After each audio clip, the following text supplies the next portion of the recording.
nilikuwa ninasikia kwamba yani naogopa tu, natetemeka tu. Yaani sijatenda dhambi, naogopa. Inawezekana nimeshatenda. Je, mpaka sasa hiyo neema ya wokovu inafanya kazi kwako? Maana tusiendelee na mambo mengine makubwa kubwa, wakati hili ambalo ni dogo linawekana ni dogo, lakini ndio la muhimu mno. Maisha ya utaua, maisha matakatifu. Yesu asifiwe.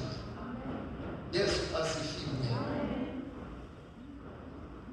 Walienda, mwisho ni hao. Kipaimara zikiwepo na pombe zinakuwepo. Sasa hivi yamegawanyika makundi kwenye KKKT. Zinatajwa tatu. KKKT.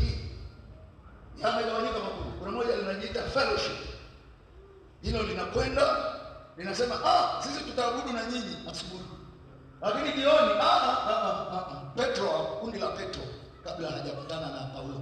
Hilo ni kundi la Petro.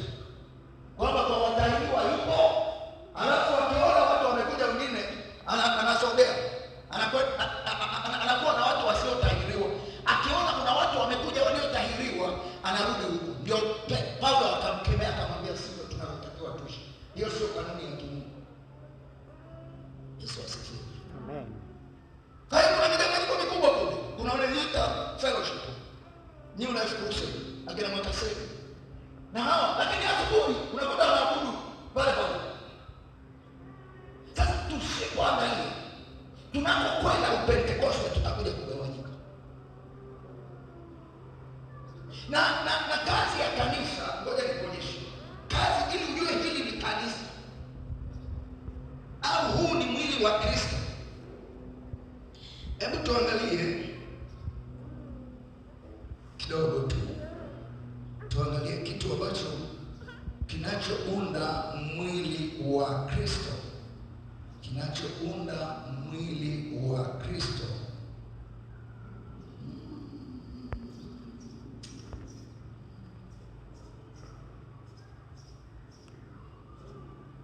Efeso.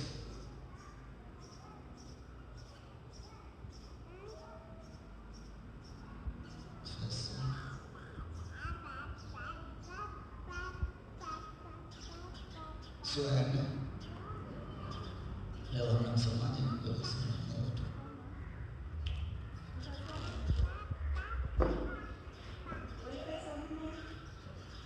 Mstari wa kwanza mpaka wa 4. Anasema, kwa hiyo nawasihi ninyi mliofungwa katika Bwana, mwenende kama inavyo. Ninyi mliofungwa katika Bwana, maana yake mmefungwa. Yaani kamba zimewafunga na nini katika Bwana.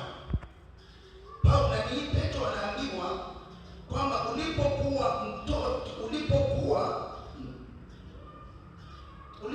sijui wa tabia gani, ulikuwa unaenda unakotakiwa kwenda.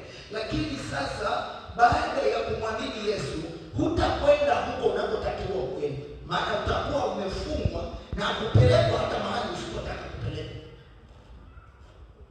Sasa anasema hapa katika nini? Anasema kwa hiyo na wasihi ninyi niliyefungwa, yani amefungamanishwa na Kristo katika Bwana. Endelea. Mwenende kama inavyostahili wito wenu mlioitiwa. Sawa. Kwa unyenyekevu wote na upole, kwa uvumilivu mkichukuliana katika upendo. Mkichukuliana katika nini? Upendo una tabia gani? Upendo hauhesabu mabaya. Upendo huvumilia yote. Kuna tumaini, imani na upendo. Katika hayo yote lililo kuu linaloongoza hayo ni upendo. Haya, endelea. Na kujitahidi kuhifadhi umoja wa roho katika kifungo cha amani. Na kujitahidi hapa sikiliza. Na kujitahidi kuhifadhi umoja wa roho katika kifungo cha amani. Anazungumza na kanisa, watu ambao neema ya Mungu imefunuliwa. Kanisa ni nini? Ni umoja katika roho. Umoja katika roho. Endelea. Mwili mmoja. Sasa kama tumefungamanishwa katika umoja, maana yake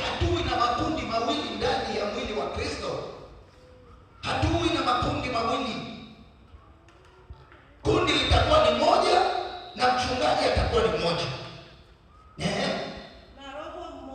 Na roho mmoja. Kama mlivyoitwa kwa tumaini la wito wenu. Usishie hapo. Nataka watu waelewe nini maana ya umoja ndani ya kanisa. Umoja ndani ya kanisa.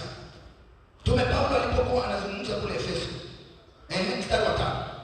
Bwana mmoja. Sikiliza. Yaani wakitokea mabwana wawili, huo sio mwili wa Kristo. Je, niulize. Je, ni kweli katikati yetu Bwana ni mmoja? Ezekieli mmoja. Katikati ya nini ya kanisa ambao ni watu ambao neema ya Mungu imefunuliwa, ambayo ni neema ya wokovu. Anasema kwamba tabia zetu ziwe moja. Hilo ndio kanisa. Anaposema Bwana mmoja, maana yake kukitokea kitu kingine tofauti na maisha ya wokovu, maana yake ni Bwana mwingine. Jamani, tunazungumzia habari ya makundi kule Israeli. Kwenye kanisa langu lilikuwa zamani sasa. Nilikuwa tunakuruhusu hata saa nyingine natoka kanisani na kwenda kunywa pombe. Wala hamna shida.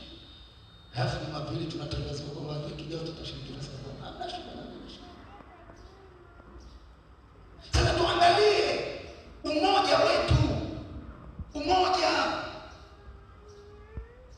Umoja. Anasema Bwana mmoja. Imani moja. Kila mahali pana nukta, usiende haraka. Imani moja. Maana yake unachokiamini ndicho niwe na mimi nakiamini.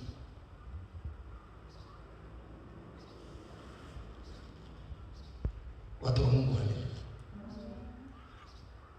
Mimi nakuacha dakika fulani na wewe uchunguze kwamba Bwana mmoja, imani moja, ndio tunamjenga mwili wa Kristo.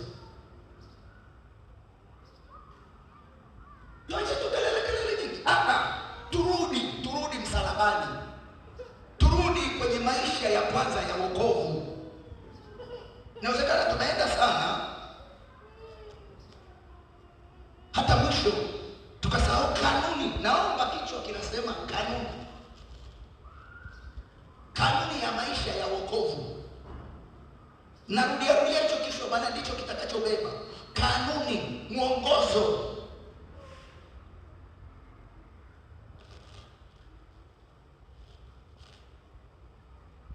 Msomaji wangu umefika wapi? Imani moja. Kweli tuko kwenye imani moja? Haya, endelea. Ubatizo mmoja. Sawa. Kwa hiyo unaponiambia kule Neferani, kule Roma, sijui wapi tuna imani moja, niulize ubatizo wetu ni mmoja? Watu wa Mungu haleluya. Watu wa Mungu haleluya.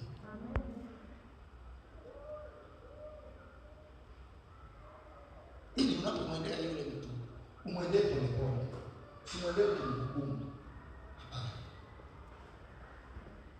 Mwendee ukimweleza kwamba wewe unasema ni mwili wa Kristo. Je, hapa Mtume Paulo wahasisi wajeni wa Mungu bado ni kanisa. Je, imani moja, ubatizo mmoja, Bwana mmoja. Ikitokea hivyo, nakwambia hata sisi hapa. Sisemi kwa habari ya hapa tu. Ninasemea habari ya kanisa, mwili wa Kristo duniani, dunia yote au Tanzania yote. Lakini sasa nianzie na hapa kwangu.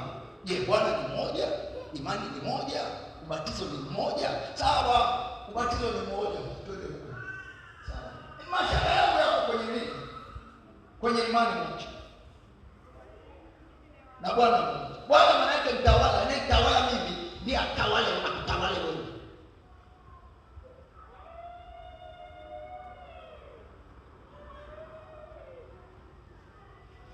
Yesu kuna mahali alisema, kwa nini mnaniita Bwana Bwana na hamtaki kufuata ninayowaelekeza?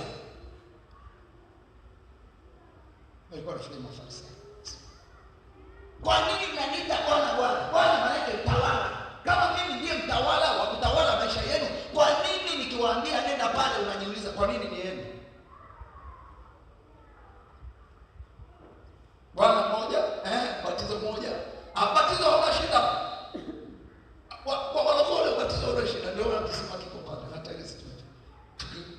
ukishaamini